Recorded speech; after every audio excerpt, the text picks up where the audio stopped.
Tym razem nietypowy odcinek, a mianowicie coś na wzór porady serwisowej.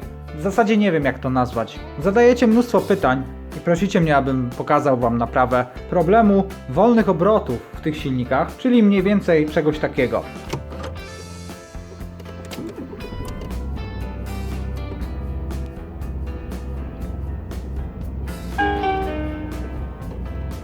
Kraftstoffeinspritzung defekt.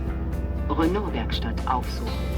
Oczywiście, tak jak widzieliście, świeci się kontrolka usterki układu wtrysku. Samochód nie reaguje na pedał przyspieszenia.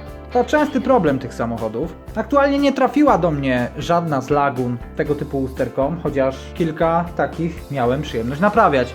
Natomiast stwierdziłem, że nagram tego typu film, gdyż ciężko mi się patrzy na wasze maile, w których wypisujecie, że mechanicy wymieniają wszystko po kolei. Wy za to jeszcze na dodatek płacicie. Nie wiem w ogóle dlaczego, skoro usterka nie zostaje usunięta. No po prostu jest to bardzo przykre i trzeba coś z tym zrobić. Dlatego powstaje to wideo. Tutaj mamy oczywiście lagunę dwójkę przedliftową, silnik 1.8 16V. Ta porada pasuje także do silników 1.6 16V, 2.0 16V, w Renault Laguna 2 faza pierwsza, jak i faza druga oraz do wielu różnych modeli Renault, które wykorzystują przy tej rodzinie silników sterownik wtrysku Sarzem S2000 RPM. No i oczywiście do tego mają elektroniczną przepustnicę. W skrócie, jak diagnozować tego typu usterkę? Od najprostszych rzeczy. Pierwszym etapem jest oczywiście komputerowa diagnostyka błędów, która powinna nas nieco naprowadzić na przyczynę usterki, czy jest to przepustnica, brak kontaktu na przykład ze ścieżkami potencjometrów, tudzież brak sterowania silnika,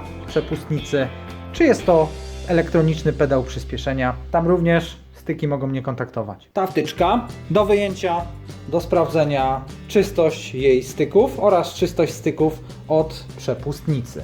Jeżeli to nie to, to w następnej kolejności czeka nas demontaż akumulatora, demontaż spornika akumulatora, akurat w Lagunie dwójce, gdyż pod akumulatorem znajduje się nasz komputer wtrysku.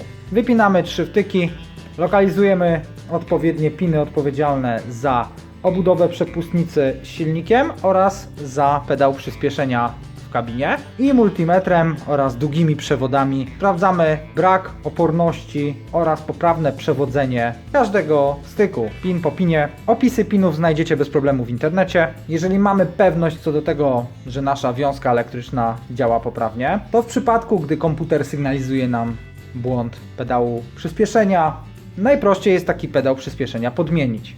Uważajcie, w przypadku Laguny dwójki są dostępne 2 rodzaje pedałów przyspieszenia z tak zwanym punktem krańcowym oraz bez punktu krańcowego. Jeżeli macie tempomat wraz z ogranicznikiem prędkości, musicie mieć punkt krańcowy. To są względy bezpieczeństwa. Aczkolwiek każdy pedał przyspieszenia z każdej wersji silnikowej Wam tutaj bez problemu zadziała. Możecie brać z diesla do benzyny, nie ma problemu. Zakładacie, wpinacie, testujecie. Jeżeli komputer pokazuje Wam przepustnicę, najlepiej mieć przepustnicę na podmianę. No i oczywiście podmieniacie. Jeżeli macie 100% pewność co do wiązki elektrycznej w Waszym samochodzie, no to niestety, ale muszę Wam powiedzieć, że równie częstą usterką tych samochodów jest komputer wtrysku.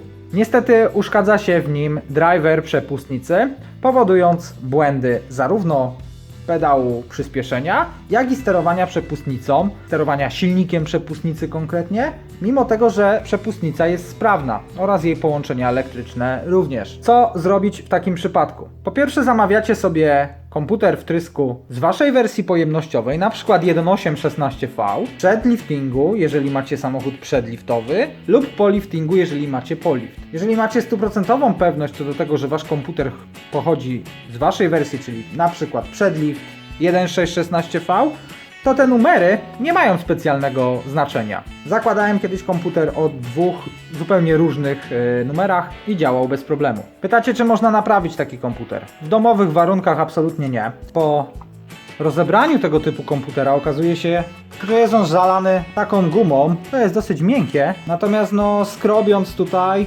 będziecie mieli nie lada problem, aby niczego nie uszkodzić. No niestety jest to zadanie już dla specjalistycznej firmy, to po pierwsze. Nawet jeżeli byście to zdrapali, to w handlu niedostępne są niestety te scalone drivery. Ja szukałem przez pewien czas, z marnym niestety skutkiem, takiego sterowania. Tutaj nie jest kwestia żadnego zimnego lutowania, niestety. Przegrzewa się i upala. Co zrobić w takim przypadku? Możecie szukać kogoś, kto wam taki sterownik naprawi. Ja osobiście nie znalazłem. Być może ktoś jest, podzielcie się wiedzą. Natomiast istnieje oczywiście inne wyjście tej sytuacji, czyli podmiana takiego sterownika na inny, pozbawiony tej wady. Natomiast pamiętajcie o jednej rzeczy. Sterownik ma w sobie zapisany kod immobilizera.